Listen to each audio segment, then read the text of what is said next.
ఏడాది కాంగ్రెస్ పాలనలో ప్రజలకు ఎన్నికల ముందు ఇచ్చిన ఏ ఒక్క హామీని కూడా నెరవేర్చలేదని భారతీయ జనతా పార్టీ ప్రధాన కార్యదర్శి డాక్టర్ కాసం వెంకటేశ్వర్లు ఆరోపించారు.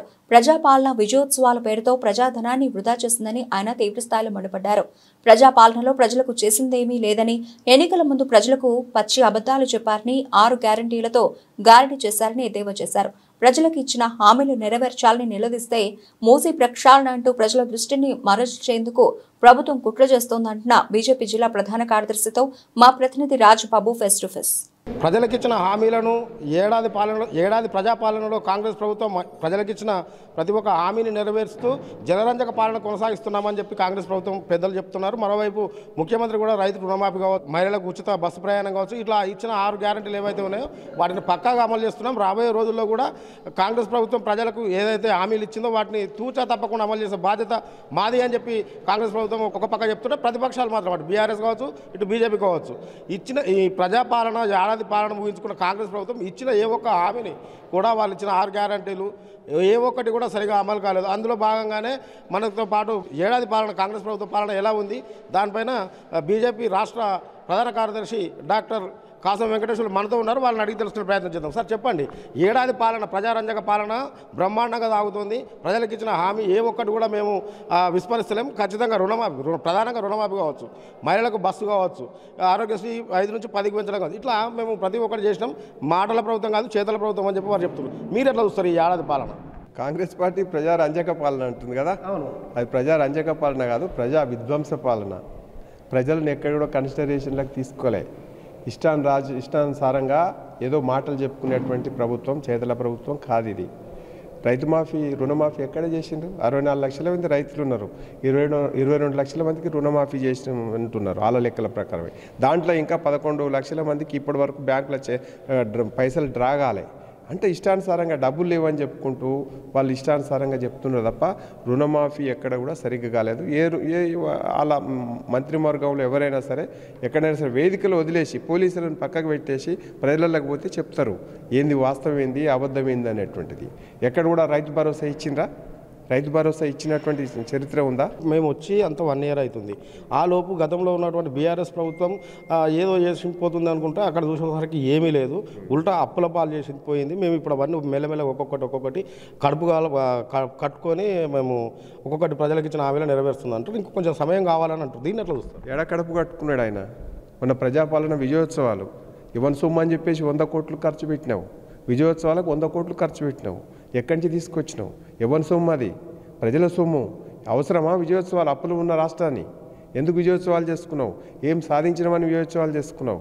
ప్రజలు ఇబ్బంది పడుతూ ఉన్నారు. రుణమాఫీ రాలేదు, రైతు భరోసా రాలేదు, మహిళలకు తులమాంగారం పెట్టినవా? ఆడపిల్లలు చదువుకుంటే స్కూటీ ఇస్తాను ఇచ్చినవా? ఇవన్నీ చేయకుండా 100 కోట్లు నీ అయ్య సొమ్మా? నీ జాగీరా? నీ అయ్య జాగీరా? నీ తాత సంపాదించిండా? లేకపోతే నీ గాంధీభవన్ నుంచి అకౌంట్ల నుంచి తీసి పెడుతున్నావా? గాంధీభవన్ అకౌంట్ల నుంచి తీసుకొచ్చినావా? నువ్వు ఎవరి సొమ్మును పెడుతున్నావు? ప్రజల సొమ్మును తీసుకొని పోయి 100,000 కోట్ల రూపాయలని విజయోత్సవ సభలను పెట్టుకున్నావు. ఏం సాధించినావని? నాగార్జున సాగర్ ప్రాజెక్టు కట్టినావా? లేకపోతే ఇంకొక ప్రాజెక్టు కట్టినావా? ఎందుకు నువ్వు విజయోత్సవాలు చేసుకుంటున్నావు? సిగ్గుండాల మాట్లాడుతందుకు విజయోత్సవాలు చేసుకోవడానికి ప్రజలందరూ ఇబ్బంది పెడతా ఉన్నారు. ఇవాళ కళ్ళాలల్లా ధాన్యం కొనలేక ఇవాళ ప్రజలందరూ అక్కడనే ఏడ్చుకుని వస్తుంటే నువ్వు విజయోత్సవాలు చేసుకో. ఇప్పుడు ఎన్డీఏ పాలిత రాష్ట్రాలు ఏవైతే ఉన్నాయో వాటిని కన్న తల్లి ప్రేమ అక్కడ చూపిస్తుంది.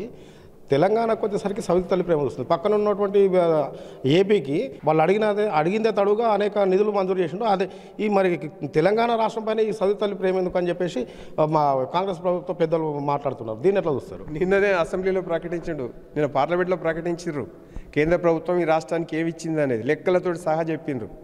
నిన్ననే 38 కోట్లు ఈ సంవత్సరంలో 38,000 కోట్ల రూపాయలని మేము ఇచ్చినామని చెప్పేసి నిన్న పార్లమెంట్లో కాంగ్రెస్ పార్టీ వాళ్ళు క్వశ్చన్ అడిగితే చెప్పిండ్రు. చివరిగా రాష్ట్ర ప్రజలకు మీరు ఇచ్చే భరోసా ఏంది? ఇక్కడ ఉన్న మీ భారతీయ జనతా పార్టీ క్యాడర్కి మీరు ఏం చెప్పదలుచుకున్నారు? భారతీయ జనతా పార్టీ ప్రతి 3 సంవత్సరాలు ఒకసారి ఆర్గనైజేషన్ ఎలక్షన్స్ జరుపుకుంటుంది. ఇప్పుడు మేము ఆర్గనైజేషన్ ఎలక్షన్స్లో జరుపుకుంటున్నాం. బలోపేతమైనటువంటి బూత్ కమిటీల నుంచి మండల కమిటీలు, జిల్లా కమిటీలు, రాష్ట్ర కమిటీ వేసుకున్న తర్వాత క్యాడరు మేము అందరం కలిసి విజృంభించి ఈ రాష్ట్ర ప్రభుత్వం కాంగ్రెస్ పార్టీని వెంటాడతాం, ప్రజల పక్ష నిలబడి దీర్ఘకాలిక పోరాటాలు చేస్తాం. వచ్చేటువంటి ఎన్నికలలో భారతీయ జనతా పార్టీ రాష్ట్రాన్ని పరిపాలిస్తుంది.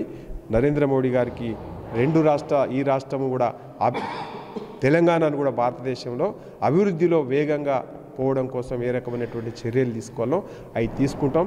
ఈ రెండు పార్టీలు చూసిరు, మిగిలింది భారతీయ జనతా పార్టీని అధికారంలోకి తీసుకురండి, మేము స్వచ్ఛమైనటువంటి పరిపాలన ఇస్తాం, నరేంద్ర మోడీ గారి నాయకత్వంలో మరో గుజరాత్ లెక్క తెలంగాణను తయారు చేస్తామని చెప్పేసి ముందరికెళ్తాం. ఆ క్యాడర్ ఆ రకంగా సంసిద్ధమవుతుంది. ఆర్గనైజేషన్ ఎలక్షన్స్ కాగానే మా దీర్ఘకాలిక పోరాటాలకు మేము సిద్ధమవుతాం. ఇది మొత్తానికైతే అటు కాంగ్రెస్ ఇటు బీఆర్ఎస్ రెండు దొందే, నువ్వు కొట్టినట్టు చేయి, నేను ఏడ్చినట్టు చేస్తా, ఇటు వీళ్ళ మధ్యలో డూప్ ఫైట్ నడుస్తుందని చెప్పేసి స్టేట్ జనరల్ సెక్రటరీ కాసం వెంకటేశ్వర చెప్పడం జరుగుతుంది. అదేవిధంగా కాంగ్రెస్ ఇచ్చిన 6 గ్యారెంటీల ఏ ఒక్క అమలు కూడా వాళ్ళు అమలు చేయలేదు. ఆ అమలు చేసేంత వరకు ఖచ్చితంగా ఫైట్ చేస్తాం. రాబోయే రోజుల్లో భారతీయ జనతా పార్టీ అధికారంలోకి వచ్చేందుకు అన్ని ప్రణాళికలు సిద్ధం చేసుకుంటున్నాం. అదేవిధంగా ప్రతి 3 సంవత్సరాలు జరిగే ఆర్గనైజేషన్ ఎన్నికలు అవి జరుపుకొని దానికి అనుగుణంగానే ప్రజల సంక్షేమం కోసం అభివృద్ధిలో గుజరాత్ ఏ మోడల్గా అయితే ఉందో రాబోయే రోజుల్లో తెలంగాణను కూడా నరేంద్ర మోడీ సహకారంతో అభివృద్ధిలో తీసుకుపోతామని చెప్పేసి వారు చెప్పడం జరుగుతుంది. కెమెరా పర్సన్ నరేష్తో రాయాబాబు, S6 న్యూస్, సిద్దిపేట.